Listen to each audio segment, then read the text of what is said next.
porque a gente precisa continuar repercutindo essa decisão da Suprema Corte em relação a essa imunidade. Imunidade limitada de Donald Trump.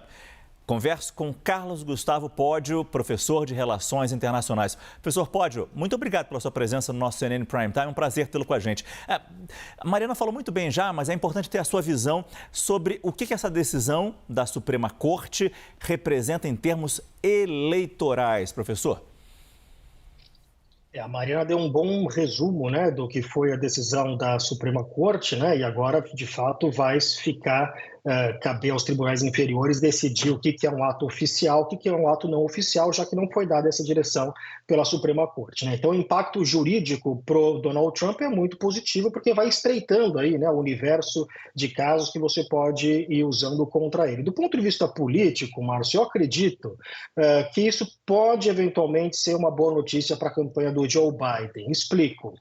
Se você lembrar, quando houve a decisão da Suprema Corte sobre a questão do aborto, aliás, essas decisões 6-3, né, elas têm acontecido com alguma frequência em diversos casos, né? Quando houve quanto à questão do aborto, por exemplo, isso motivou muitos eleitores democratas a irem votar, né? Foi uma vitória naquele momento dos republicanos, mas o resultado eleitoral disso, comprovado pelas eleições de meio de mandato em 2022, foi um desempenho relativamente bom dos democratas nessas eleições. Eu acho que essas decisões da Suprema Corte, essa em particular, pode entrar naquele universo de decisões que eventualmente estimule o eleitor democrata a ir votar, né? Essa eleição ela está muito consolidada, né?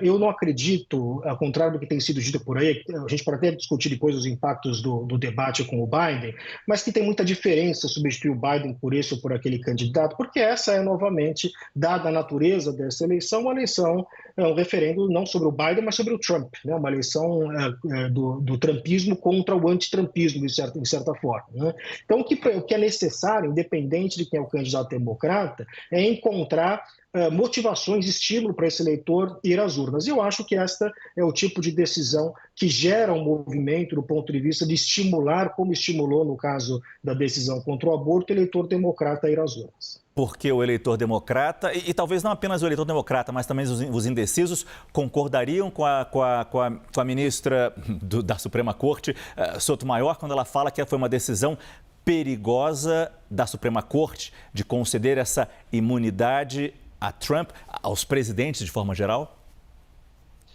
Gera uma sensação, né, de que indivíduos poderosos estão um pouco à margem do sistema jurídico norte-americano. Você cria uma categoria especial, né, que é o presidente da República, que tem digamos, um conjunto aí de ações que ele pode tomar do ponto de vista criminal que são muito delicados, né? Um dos exemplos que a juíza Sotomayor, por exemplo, utiliza, imagina um presidente que tem o poder de dar um perdão a crimes federais, né? Vamos supor que esse presidente receba uma propina para dar um perdão ao crime federal. Isso não incluiria como um problema criminal. Ele não poderia ser processado por conta disso. O que, na prática, essa decisão da Suprema Corte deixa claro é que o remédio constitucional para um presidente corrupto, para um presidente malfeitor, para um presidente que tenta golpe, o remédio é o impeachment, né? O impeachment é o que está previsto na Constituição norte-americana. O problema é que o impeachment é um processo, como sabemos, pela natureza do dispositivo, né, que é um processo conduzido por políticos, né, por deputados e senadores, ele é um processo de natureza eminentemente política, né? Do ponto de vista eminentemente jurídico, que é o que a Suprema Corte está examinando, o tamanho, né, o número de coisas que o presidente pode fazer no cargo e não ser processado criminalmente ficou realmente bastante amplo.